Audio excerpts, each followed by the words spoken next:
யார் கத்துக்க அனுப்பேன் எதுக்குடா கத்துக்க அனுப்பேன் மரியாதை கட்டுக்கும் மாலை கட்டுக்க பொட்ட பையா இங்க வந்து பாருங்க நீ தானே பொட்ட நம்மளே வேலாயுதா போனேன் வாயில வச்சுக்காத பைத்தியம் படுக்கணும் அம்மா ஓனா குள்ள பையா எங்களை பார்த்தா உனக்கு எப்படி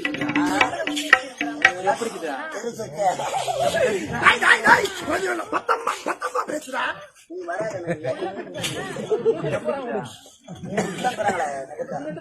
சிறப்பான நாட்டு தொடாம பேசு. நாங்க சாப்பிட்டு தண்ணியில பட்டாலே கரைச்சிடுவோம். நீ தொட்டா கரையா சக்கரன்னு சொல்லுடி பார்வை தீராதடி